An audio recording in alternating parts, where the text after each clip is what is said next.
நம்ம எல்லாருக்குமே லைஃப்ன்றது ஒரே ஒரு தடவ மட்டும் தான். நம்ம என்ன அடுத்த ஜென்மம்னு ஒண்ணு இருக்குன்றத நம்ம நம்புறோமா என்ன? என்ன கேட்டா உண்மையிலே கிடையாது.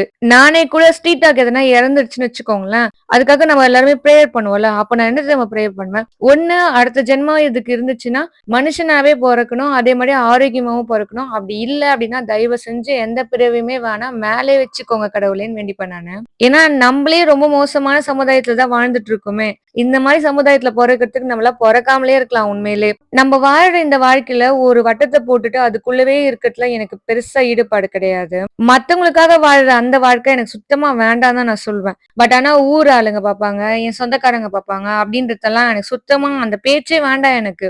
அந்த மாரி ஒரு சர்க்கிள்ல இருந்து நான் தப்பிச்சது ரொம்ப சந்தோஷமா தான் ஃபீல் பண்றேன் நானு. அந்த சர்க்கிள்குள்ள இருக்கவங்க இன்னமும் அப்படியே தான் இருக்காங்க. அந்த சர்க்கிள் பெருசே தான் ஆயிட்டே போதே தவிர, அவங்களுக்குள்ள அது குறையவே இல்ல. அந்த எண்ணத்திலேயே நம்ம கிட்ட பேசுறாங்களா? எனக்கு அதுவும் பிடிக்க மாட்டேன்து. அந்த மாரி உறவுகள் உங்களுக்கு தெரிஞ்சவங்களும் இருந்தாங்க அப்படின்னா, தயவு செஞ்சு அவங்கள கிட்டயே வச்சுக்காதீங்க. கொஞ்சம் கூட கிட்ட சேர்க்காதீங்க. தொரத்தி விட்டுருங்க அப்படியேவே. ஏன்னா, அவங்களும் உள்ள ஒண்ணு வச்சுட்டு வெளிய நல்லா நடிப்பாங்க நம்ம கிட்ட. அந்த மாரியான ஆட்கள் நம்ம கிட்ட உண்மையான பாசத்தோடயும், அன்போடும் பழகவே மாட்டாங்க. சோ ஒதுங்கியே நில்லுங்க.